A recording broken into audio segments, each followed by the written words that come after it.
Welcome to The Explainer. Today we are cracking open a single confidential report. And inside, it tells the story of one child's future and a decision that's put her family on a collision course with the very system that's supposed to help her. And this quote right here, this is from Alex's mother, and it really gets to the heart of the whole story.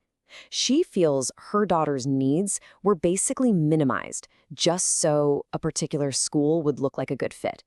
It really sets the stage for a tough battle. All right, let's get into it. So first things first, let's meet Alex. That's not her real name, of course. She's in year 6, she has an autism diagnosis, and for the last 5 years, she's been at a specialist school where, by all accounts, she is settled, she's happy, and she's making real progress. Everything seemed to be going so well. She was all set to move up to her school's secondary site, right alongside her friends. Her teacher was even going to move up with the class. I mean, it was this perfect, stable path forward. But that plan is about to get completely turned on its head. Okay, so here's the twist. The local authority, the LA, steps in. They've changed her education plan and named a totally different school for her. And her parents? They're convinced it's completely the wrong fit.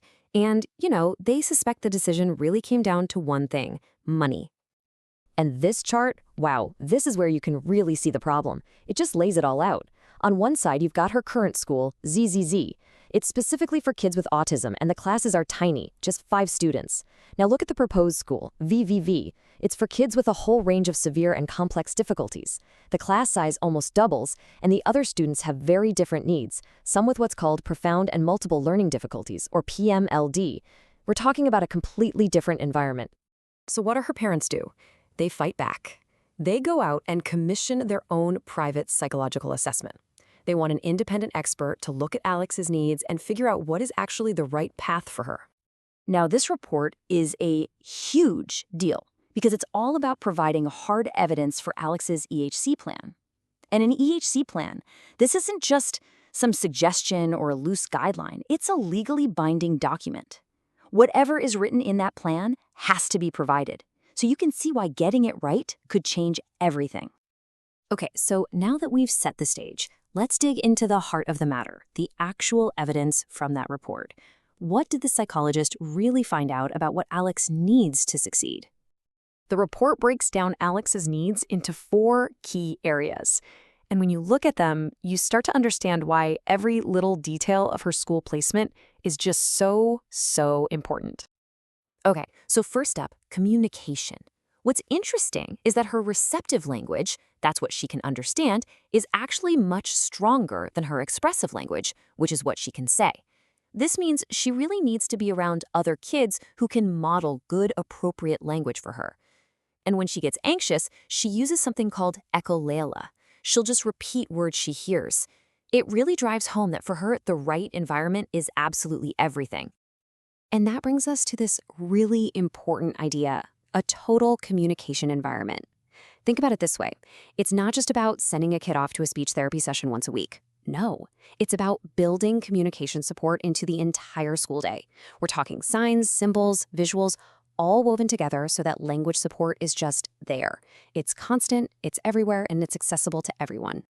Next up, cognition and learning. And honestly, the data here is just crystal clear. In her class of 5, Alex was making good progress. But the year before, when she was in a class of 7, she was super anxious and made basically no progress at all. Now, remember that new school they're proposing?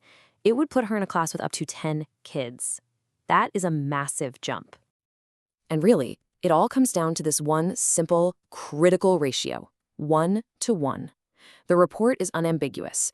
Alex needs full-time, dedicated support from one adult. This isn't a perk, it's not a nice to have. Without it, she literally can't access the curriculum. It's that simple. Okay, so what about her social and emotional well-being? Well, she's described as a happy, easygoing kid, which is great, but her play skills are behind. She really leans on adults to help her start conversations and build friendships. And routine? For her, a predictable routine is everything.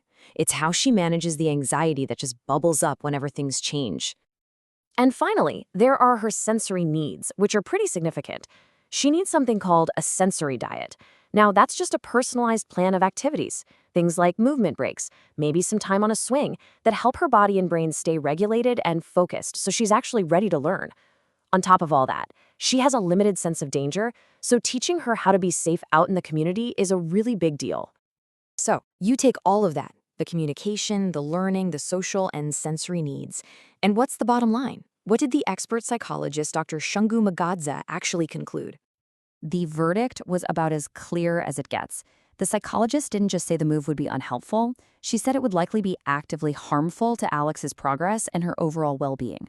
A really, really strong statement. And her reasoning was rock solid. First, the peer group at the new school, a total mismatch. It just couldn't give her the language models she desperately needs to develop. Second, the therapy was all wrong. It was fragmented, brought in from outside instead of being built into her school day. And the big one, the risk of her going backwards, both emotionally and academically, from such a massive disruptive change was just way too high. So, let's zoom out for a second. What does this one story, about one child, tell us about the much bigger picture? Well, on one side, you have this fundamental principle, the legal and, you could say, moral duty to provide the specific, tailored support that a child like Alex needs, the support that's documented right there in her plan. But then, on the other side of the coin, you have a public system that is under incredible pressure, and it's being pushed to make what they call an efficient use of resources. And Alex's story shows us exactly what happens when those two forces collide. You get this high-stakes battle where a family ends up fighting for their child's future, with their entire educational path just hanging in the balance. And it all leaves us with this final, really challenging question. When a child's needs go up against a system's limited resources, how do we truly decide what's in their best interest? You know, this isn't some theoretical debate. It's a dilemma that families and local authorities are grappling with every single day. And I think the big takeaway here is just how complex this all is, and to remember the profound human story hiding behind every budget line and every legal document.